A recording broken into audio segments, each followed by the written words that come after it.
Welcome to the National Center for Family Hub's podcast on integration and relational practice. Executive Summary. This module is the core module from the Practice Approach section and has been designed to be a gateway to other modules in the Family Hub's implementation toolkit, which relate to the different elements of integration. The information on this page is high level and will give you an overview of many concepts and topics you will be able to find in the rest of the toolkit. In this module, we encourage local areas to think about integration through the lens of relational practice, because sustaining integration is most likely when trusting relationships are nurtured at a systemic level. This module references a number of useful resources, but particularly draws on the Early Intervention Foundation's Planning Early Childhood Services in 2020, learning from practice and research on children's centers and family hubs. What is integration and relational practice? Integration. Integration can be a tricky concept to pin down and is used by different people to mean different things. Through integration, we seek to improve the connections between professionals, providers, and services to improve outcomes for children and their families. We can think of these connections as on a continuum towards integration. The continuum starts with agencies operating in isolation, moving to increasing levels of communication, coordination, and collaboration, and finally achieving integration. We might also think about integration as multi-professional care pathways intended to enable effective, focused services where additional needs are identified and supported through the latest evidence and practice. Integration may take place between professionals, providers, and services operating at the same level, often referred to as horizontal integration, the engagement of several services related to different areas, for instance, health, youth, and early years. Integration may also take place between professionals, providers, and services working at different levels, known as vertical integration, for example, ranging from early intervention to the involvement of children's social care or acute and primary care in a health setting. Each local authority will have examples of integrated multi-professional services that have been designed and sustained. Those developing family hubs can learn from what has worked well and what has been learned in partnership in the design of these existing services. Integration is also a key part of children's strategic partnerships and integrated care systems, ICS, transformation. Children's strategic partnerships are multi-agency partnerships that provide strategic leadership to improve outcomes for children and young people within a local authority.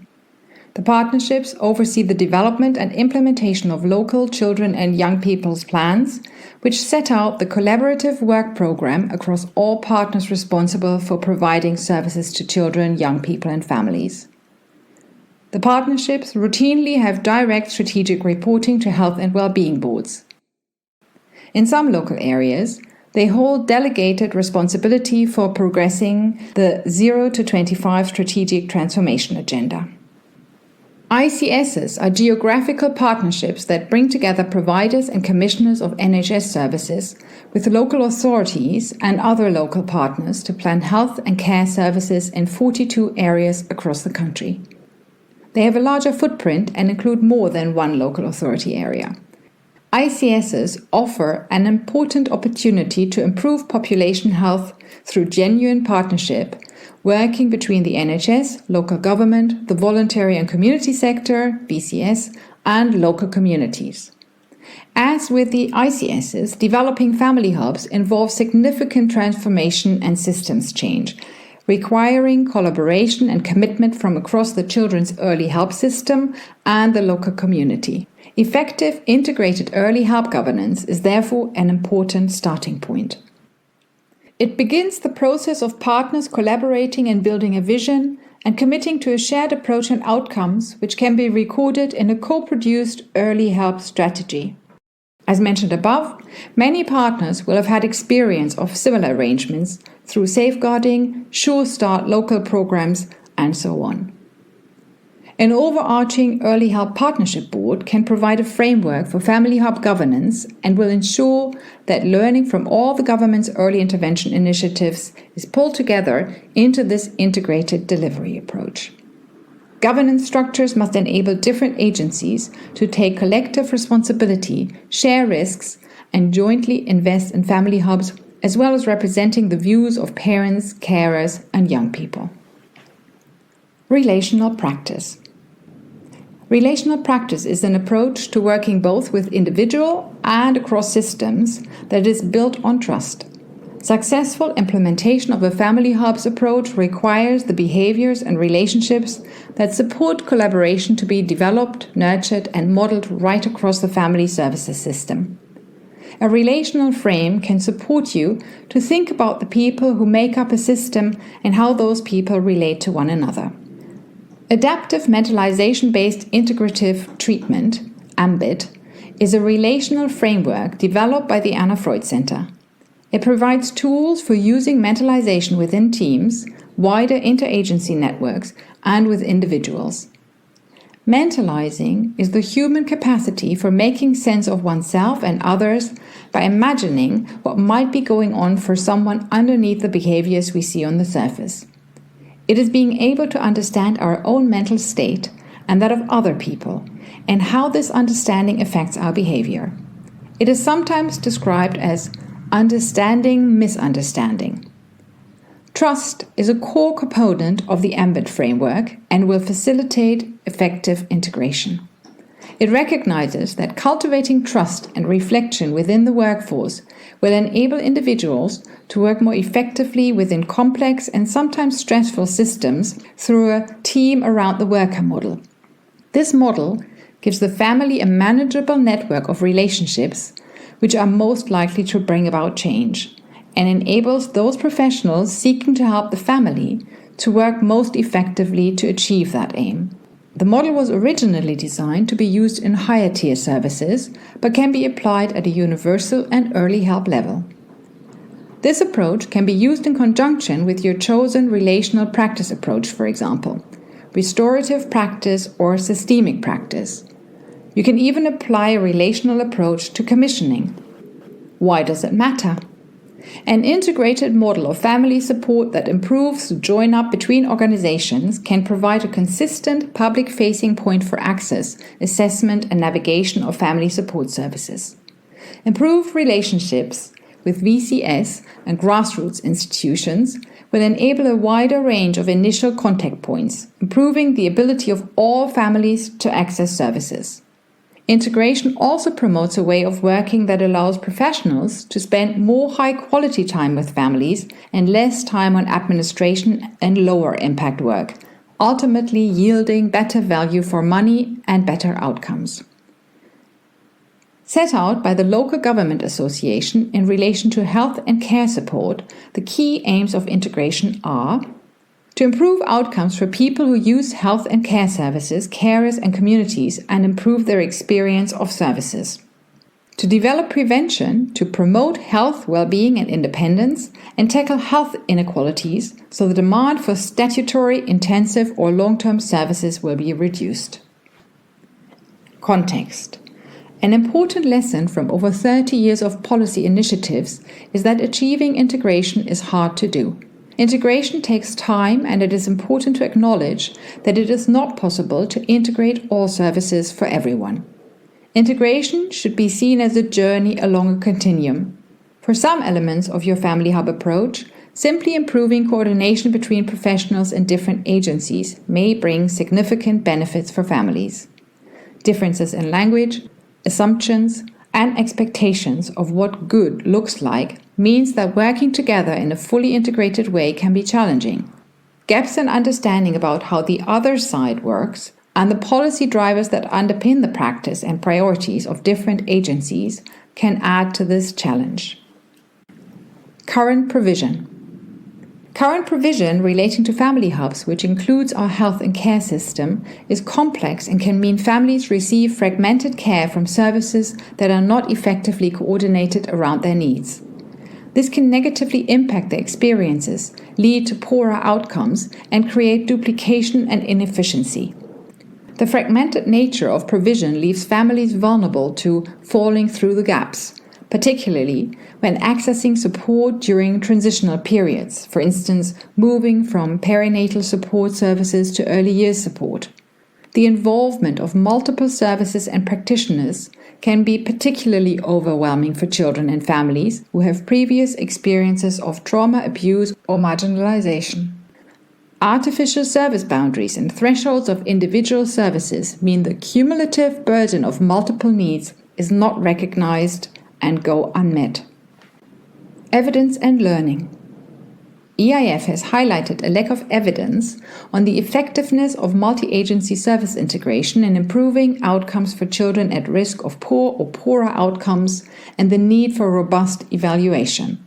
However, there's a strong practice consensus that greater service integration can benefit families through reduced duplication and greater efficiency. Research suggests that integrated family support services can improve the experience of families when they only need to tell their story once. This is because integration helps services and professionals work together to make the right decisions and give families the right help. Better connected professionals reduce the burden on families of managing multiple relationships and appointments and means they should not have to continually retell their story.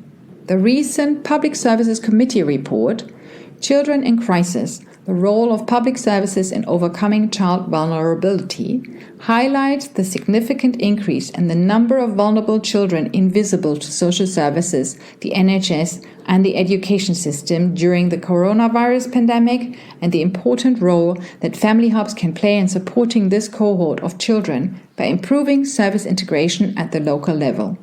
Learning from case reviews highlights the most serious consequences of poorly integrated services and poor coordination between services, including insufficient joint-up leadership and inadequate information sharing practices. Who needs to be involved? You will need to engage a broad range of key stakeholders from across your local family services system.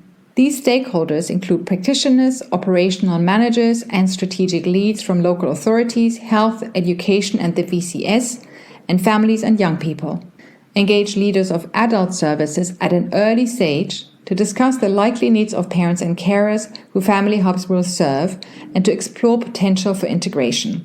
Within your area, involving both your local children's strategic partnership leaders, local authority-led, and the partnership leaders overseeing local transformation planning, ICS-led, will be key in agreeing partnership governance. Having a core strategic partnership, which includes commissioners from the local authority, clinical commissioning group and public health, partnership strategic leaders, and a wider stakeholder reference forum, will likely be helpful. Family hubs will galvanize many key preventative and early intervention resources. This will support quicker and more effective intervention with families that responds to need and builds on strengths, reducing inappropriate referrals to social care and other partners. In turn, the relationship of trust built by family hubs will help practitioners identify families in need of more intensive or specialist help and support from children's social care and other partners at an earlier stage, increasing the likelihood of support leading to sustained change. How do we do it? In research carried out by EIF, the following were identified as key facilitators of integration by those developing family hubs: a shared recognition of the need for change, strong leadership and management, a focus on building relationships and trust, clearly defined roles and responsibilities, good systems for communication and information sharing, and support and training for staff.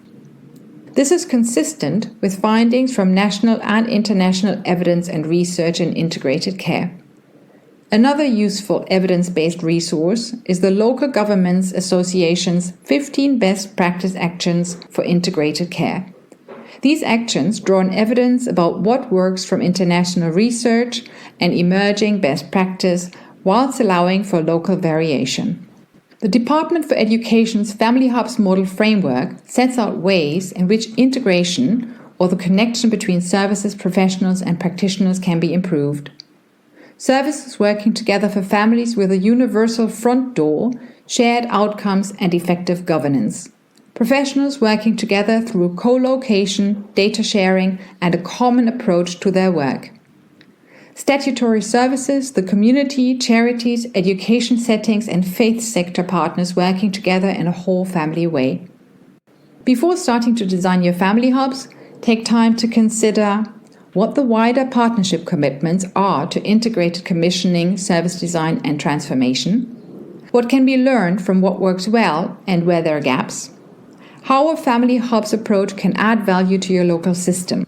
You can do this using our family hub development process, starting with the first step, building consensus on the need for change.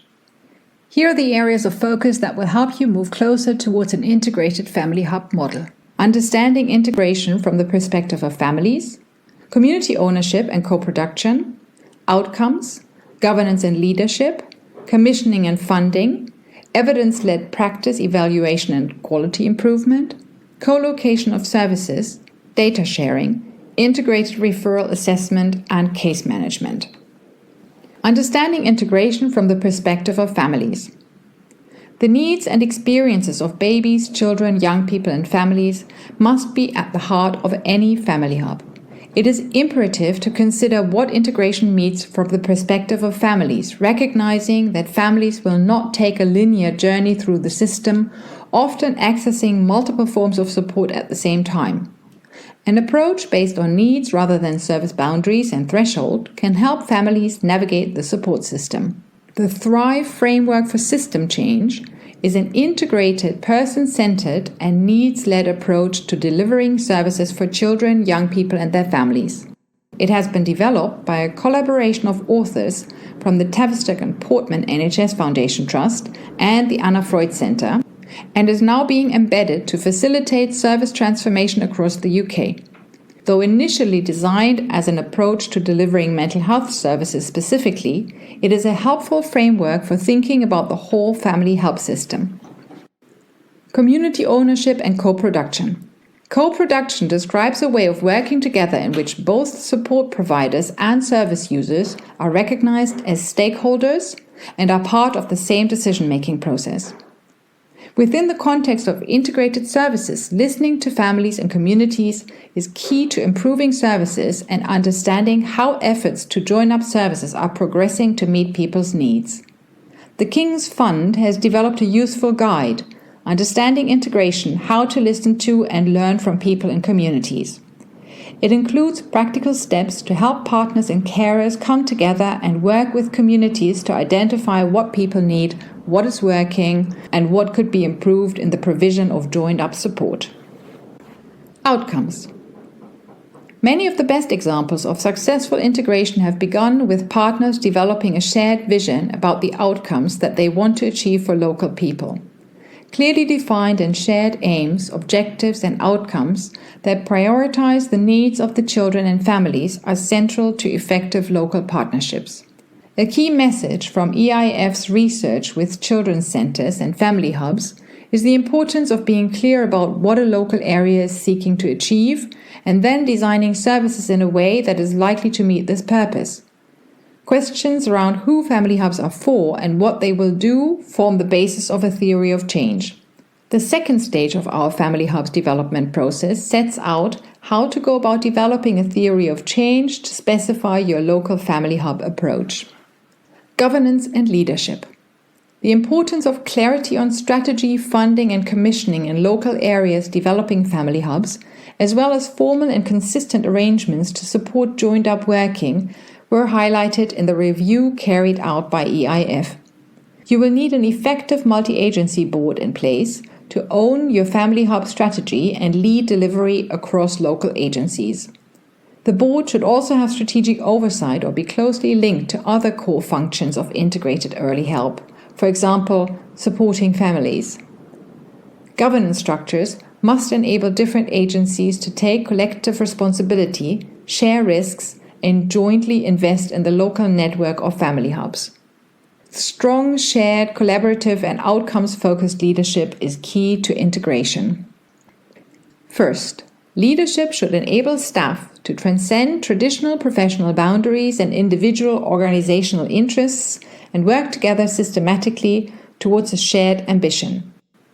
Secondly, senior leaders, including local politicians, should speak with one voice on the importance of joined-up Family Hub services and should champion the delivery of the local strategy and vision for the network of Family Hubs. Thirdly, service managers working in or through Family Hubs should understand the governance structure and how it relates to them.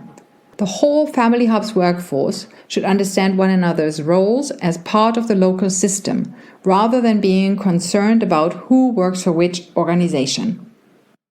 The Social Care Institute for Excellence, SCIE, has developed a checklist of factors that facilitate effective system leadership, including how to develop a shared purpose and resolve difficult conflicts.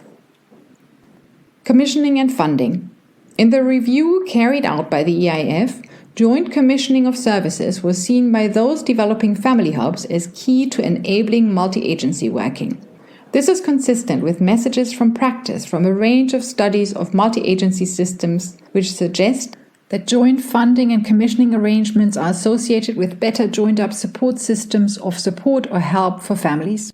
With a complex array of providers involved in each local Family Hub network, joint commissioning bridges the gaps between organizations and makes clearer how families should journey through the network of services. Through joint commissioning, local partners can execute their vision and strategy for integration within their Family Hubs approach. Joint commissioning means organizations collaborating and sharing responsibility for Family Hub services and their outcomes. To facilitate effective joint commissioning, there should be a joint commissioning plan between the local authority and partners such as health commissioners for the services accessed through the Family Hub network. This should be extensive, routine, formally agreed, and cover the majority of Family Hub services. You will need to decide if you're going to align services and budgets or if you want to pool budgets. Pooled budgets combine funds from different organizations to enable them to fund truly integrated services. A well-developed Family Hubs approach will involve the pooling of budgets from a range of funding sources, such as the local authority, health commissioners, and potentially other public sector partners. Pooling resources requires investment decisions from a range of different stakeholders. In the context of financial pressures, each participating organization will need to consider costs and benefits, as well as risks and rewards, and how these will be shared. SCIE has developed a checklist for pooling budgets. First, consider and agree the aims and objectives of the pooled budget, using documents such as the Local Joint Strategic Needs Assessment. Second, establish which partner organizations should be involved and clarify the role of each one. Third, clarify the services and scope and develop business cases with clear outlines of cost and benefit over time. Fourth, based on the business cases, identify how the initiatives are to be funded and how the pooled budget will be managed. Fifth, develop a detailed and shared understanding of the associated risks, both for individual partners and the program as a whole. Sixth, develop a joint funding agreement with documentation that outlines, first, aims and outcomes and the relevant functions covered. Second, expected benefits and how they will be measured, realized, and shared. Third, key risks and how they will be managed, shared, and where possibly mitigated on an ongoing basis. Fourth, respective financial contributions and other non-financial resources provided in support of the joint initiative. Fifth, how the pooled budget will be managed with associated governance and reporting arrangements. Sixth, the duration of the arrangement, including the provision and mechanisms for annual review, renewal, or termination. Seventh, technical matters such as treatment of VAT, legal issues, complaints, dispute resolution, and risk sharing. Evidence-led practice, evaluation, and quality improvement. Evidence and evaluation play a key part in Family Hub development, informing the approach a locality chooses to adopt and ongoing learning about how we can improve services for the benefit of children and families. Different agencies delivering services through the Family Hub should have a clear view of which parts of the Family Hub network are working well. They should use this insight to inform strategy and service development and take action to address underperformance. For further guidance on using evidence and evaluation to inform Family Hub development and delivery, please see the Evidence and Evaluation module. Co-location of services. Co-location is not essential to integration and may be more suited to some physical locations than others. It can enable practitioners to build closer working relationships, develop a shared workplace culture, and help practitioners to share concerns, issues, and information. It is important to note, however, that it is the quality of joint working that is most important to effective integration. Two key factors for joint working reported by those developing family hubs are practitioners working together across organizational boundaries to deliver interventions, and sharing of data about the families that different agencies are working with. Co-location can support families' experiences of services when care and thought has gone into the potential journey a family might take. When relevant services are close to one another, it can reduce the burden on families to travel. Familiarity with hub spaces enables more trusted relationships to develop, and front door staff can better maintain consistent relationships, even when families are interacting with multiple specialists. Ideally, there should be an extensive range of statutory and non-statutory services co-located within family hub buildings, including the majority of 0 to 5 services. These services span education, health, social care, supporting families, and other areas. To meet the basic definition of a family hub, areas should have a co-location review or strategy underway. This strategy or review should involve education, health, and social care partners and should aim to determine the extent of co-location within family hubs and necessary plans for change. Effective partnership working and co-location with VCS organizations is also key to an integrated family hubs approach. This is particularly true of local grassroots groups, which can enable those who are often underserved by family hub systems to become more involved in family hub design and governance. Doing so will be essential if we are to utilize the potential for family hubs to start to redress the inequalities exposed and exacerbated by the coronavirus pandemic. Data sharing. In the review carried out by EIF, clear protocols for data sharing were seen by those developing family hubs as fundamental to good interagency working relationships and trust. This is consistent with other studies on multi-agency systems. These studies suggest that effective information sharing, enabled by appropriate hardware and software, and taking account of data protection and differing professional practice and habits, support good local partnerships. To facilitate integrated working, data from family hub partners should be provided to whole family workers to inform casework, and partners should have access to authority-held case recording. Ideally, reportable and quantified outcomes should be available in case management systems, and partnership outcomes data should be used to inform workforce development and strategic and commissioning decisions. Integrated referral, assessment, and case management.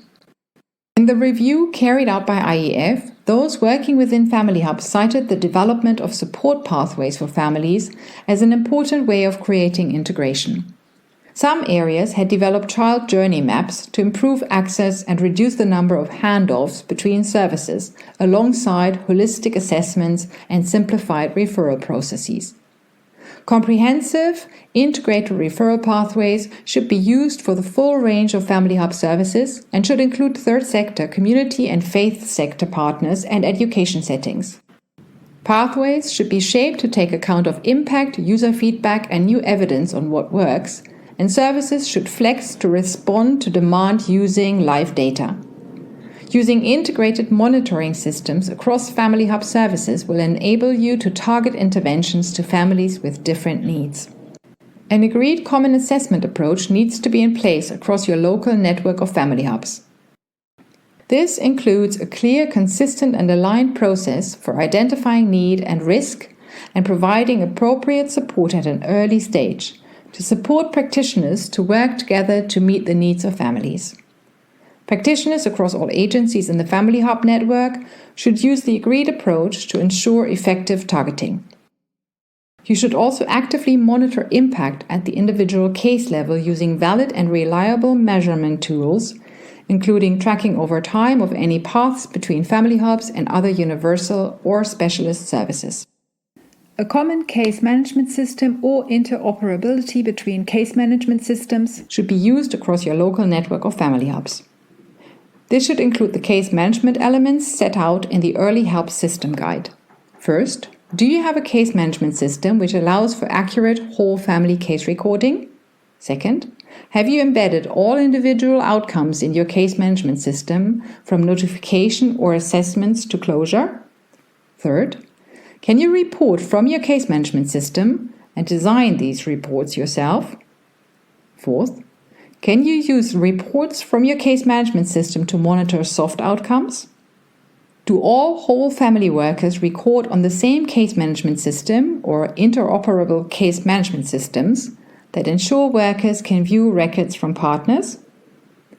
For further resources, please see NHS Resources for Integrated Care, SCIE Integrated Care, King's Fund, Understanding Integration, How to Listen to and Learn from People and Communities, LGA, Integrated Commissioning for Better Outcomes, a commissioning framework, gov.uk, Supporting Public Health, Children, Young People and Families, gov.uk, Health Matters, Community-Centered Approaches for Health and Wellbeing, Anna Freud Center, the AMBIT Program, Anna Freud Center, Disintegration Grid.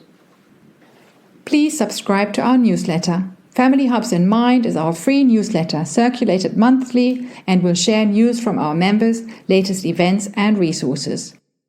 The National Center for Family Hubs is hosted by the Anna Freud Center. Thank you for listening.